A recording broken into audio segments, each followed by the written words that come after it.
and the end is near. And what's a practical dynamic of deja vu that can enhance my knowing of these multiplanar experiences?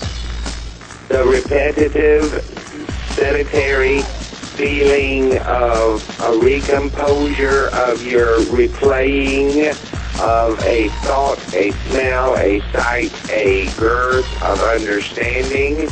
Now, we used a lot of words, but now he's a big boy, so he can take this. He gets this. So to use those words seems a little high and mighty, but for him it's right on. Okay, focus on whatever it is that you see as the anomaly. It is an anomaly if you don't understand it. The anomaly of vujade, or deja vu.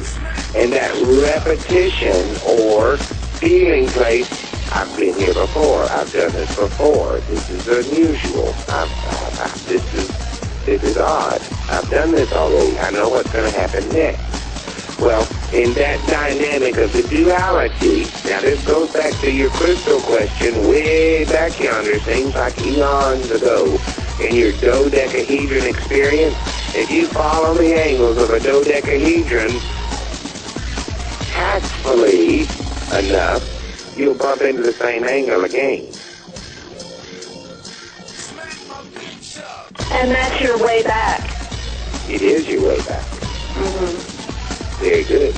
And that's the expression. Now, Chad, you're asking, how do you heighten that sense? Correct? And the answer is yes. Boy, this is fun. We could just do this all day.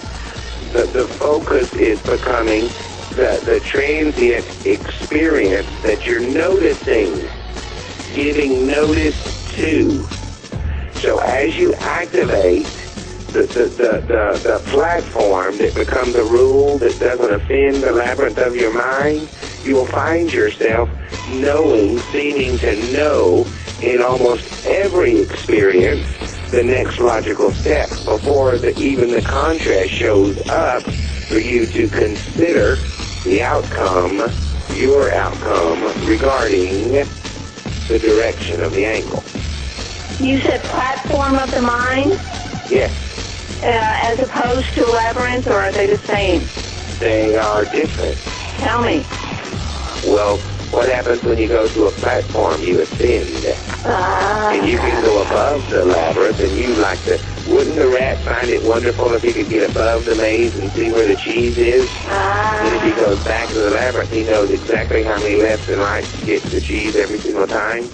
He doesn't have to mindlessly, pardon the pun, wander through the maze, the labyrinth that denies him his inalienable right to get to the cheese that was from the foundations of the world predestined to be his knowing, his reality.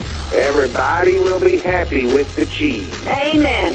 So, tell me, is somehow rising above the labyrinth of your mind and getting yourself on a platform, is that a way to make better choices with the labyrinth of your mind?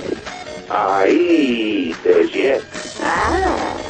And what are some ways of ascending onto this platform?